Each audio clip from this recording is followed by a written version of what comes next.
Bharatiya Janata party स्वतंत्र निवडणूक लढवित असून वाडा नगरपंचायत निवडणुकीत भाजपाने नगराध्यक्षपदासाठी रीमा हर्षद गंधे यांना उमेदवार म्हणून मैदानात उतरवले आहे। या निवडणुकीत भाजपा पक्षाने 17 प्रभागांमध्ये आपले उमेदवार उभे केले आहेत।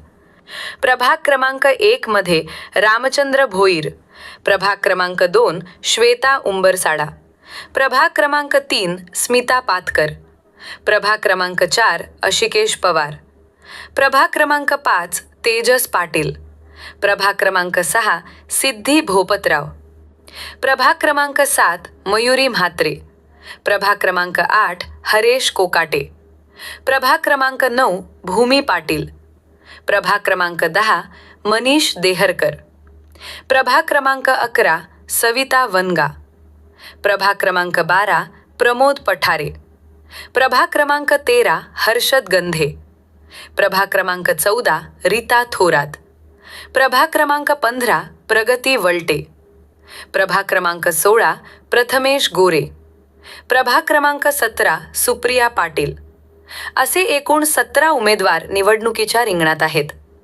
2025च्या निवडणुकीत वाडा शहरातील जनता नगराध्यक्षाची माळ कोणाच्या गळ्यात घालतील हे 3 डिसेंबरच्या निवडणूक निकालात समोर येईल। सर, पालघर जिल्ह्यामध्ये आता 4 नगर परिषदेचे इलेक्शन आहेत। एकीकडे भाजपा स्वतंत्र इलेक्शन लढते आणि दुसरीकडे शिंदे गट असेल, महाविकास आघाडी यांच्यामध्ये सुद्धा अलग अलग आहे। कसं BJP ह्या ठिकाणी जे आव्हान आहे ते पेलणार आहे?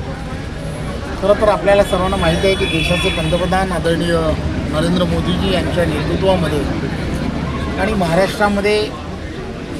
महाराष्ट्राचे लोकप्रिय असे मुख्यमंत्री आदरणीय देवेंद्रजी यांच्या नेतृत्वामध्ये महायुतीचं सरकार आणि केंद्रामध्ये NDAचं सरकार आहे। दोन्ही ठिकाणी असणारी सरकारं ही भारतीय जनता पार्टीशी संलग्न आहे।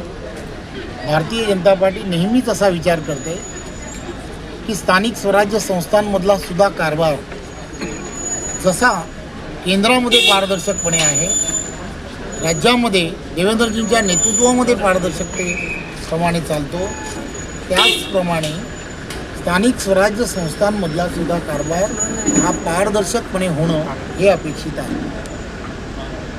केंद्रातून आलेला प्रत्येक विषय असेल, प्रत्येक योजना असेल, नरेंद्र मोदीजी सामान्य जनतेला आवश्यक असणारे सर्व विषय मार्ग करण्याचा प्रयत्न करतात।